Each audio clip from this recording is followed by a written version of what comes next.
Há ainda criaturas que veem perigo por toda parte, em tudo aquilo que não conhece, não faltando as que tiram conclusões desfavoráveis ao espiritismo do fato de terem algumas pessoas que se entregaram a esses estudos perdido a razão.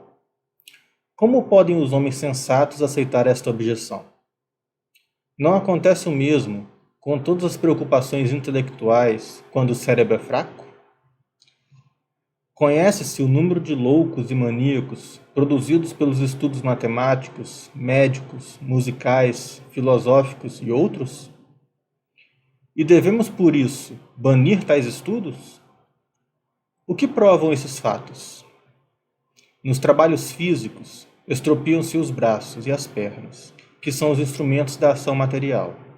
Nos trabalhos intelectuais, estropia-se o cérebro, que é o instrumento do pensamento. Mas se o instrumento se quebrou, o mesmo não acontece com o espírito.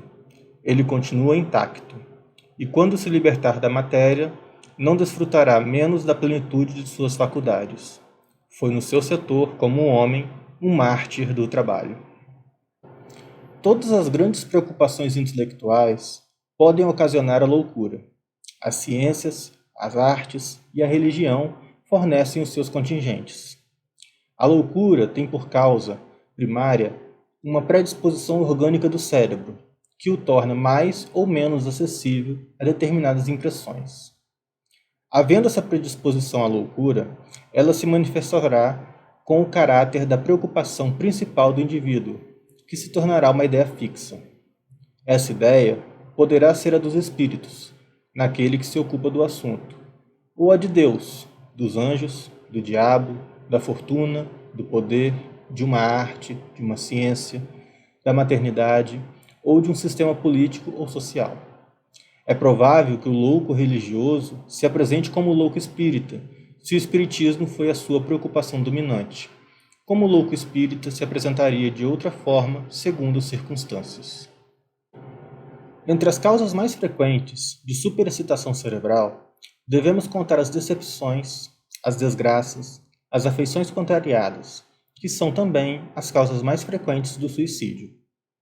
Ora, o verdadeiro espírita olha as coisas deste mundo de um ponto de vista tão elevado, elas lhe parecem tão pequenas, tão mesquinhas, em face do futuro que o aguarda. A vida é para ele tão curta, tão fugitiva, que as tribulações não lhe parecem mais do que incidentes desagradáveis de uma viagem. Aquilo que para qualquer outro produziria violenta emoção, pouco o afeta, pois sabe que as amarguras da vida são provas para o seu adiantamento, desde que as sofra sem murmurar, porque será recompensado de acordo com a coragem demonstrada ao suportá-las. Suas convicções lhe dão uma resignação que o preserva do desespero e, consequentemente, de uma causa constante de loucura e suicídio. Além disso, conhece, pelo exemplo das comunicações dos espíritos, a sorte daqueles que abreviam voluntariamente seus dias. E esse quadro é suficiente para fazê-lo meditar. Assim, o número dos que têm sido detidos à beira desse funesto despenhadeiro é considerável. Esse é um dos resultados do Espiritismo. Que os incrédulos se riam quanto quiserem. Eu lhes desejo as consolações que ele proporciona a todos que se dão ao trabalho de lhe sondar as misteriosas profundidades. Entre as causas da loucura, devemos ainda incluir o pavor, sendo que o medo do diabo já desequilibrou alguns cérebros. Sabe-se o número de vítimas que ele tem feito ao abalar as imaginações fracas com essa ameaça, que cada vez que se procura tornar mais terrível através de hediondos pormenores? O diabo, dizem, só assusta as crianças. É um meio de torná-las mais ajuizadas.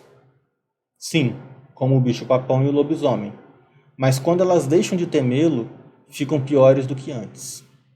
E para conseguir tão belo resultado, não se levam em conta as epilepsias causadas pelo abalo de cérebros delicados.